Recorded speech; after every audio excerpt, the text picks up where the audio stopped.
Hi అండి. అందరూ ఎలా ఉన్నారు? బాగున్నారా? నేనైతే బాగానే ఉన్నాను. నా మార్నింగ్ రొటీన్ చూసేయండి. పొద్దున్న లేసి బయట ఊడ్చుకొని, ముగ్గేసుకొని అంత పని అయిపోయిన తర్వాత ఇంకా టిఫిన్‌లోకి వస్తే దోసలేస్తున్నానండి. నిన్న రుబ్బి పెట్టుకున్న దోస పిండి ఉంది కదా! ఇంకా దోసలే వేస్తున్నాను. చట్నీ అయితే ముందే ఏసి పెట్టుకున్నాను. పొద్దున్నే ఏసాను. ఇంకా దోసలేసి మా ఆయనకు బాక్స్‌లో పెట్టి ఇచ్చేసాననమాట. ఇంకా ఆయన షాప్ దగ్గరికెళ్ళాడు. ఇంకా నేను టిఫిన్ ఇచ్చేసాను.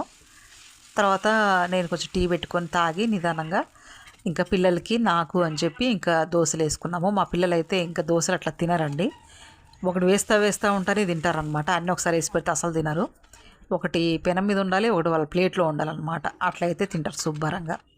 ఇంకా అందరు తినడం అయిపోయిన తర్వాత ఇంకా బియ్యం గడిగి పెట్టేసుకున్నానండి. నాంతా ఉంటాయి కదా అని చెప్పి ఒక్క నిమిషం పెట్టి తర్వాత పొయ్యి మీద పెట్టేసా. తర్వాత పక్కనేమో రాగి జావ చేస్తున్నా. ఎండలు ఎక్కువైపోయినాయి కదా, ఇంక ఎండలు బాగా ఎక్కువైపోయినాయి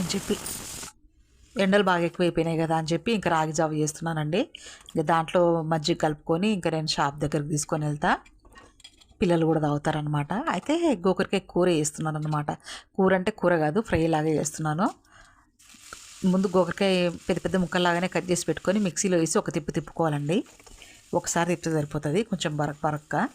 అయితే ఇంకా బాండి పెట్టుకొని దాంట్లో బాండీలో ఆయిల్ వేసుకొని జీలకర్ర, ఆవాలు, పచ్చిశనగపప్పు, మినపప్పు వేసుకొని అవి వేగిన తర్వాత ఉల్లిపాయ ముక్కలు వేసుకోవాలి. తర్వాత ఇంకా ఈ గోకరకాయ ముక్కలు ఉన్నాయి కదా, అవి కూడా దాంట్లో వేసి కొద్దిసేపు మగ్గనివ్వాలండి. మగ్గిన తర్వాత ఇంకా దాంట్లో పసుపు, ఉప్పు, కారం వేసి ఇంకొద్దిసేపు మగ్గనివ్వాలి మంచిగా.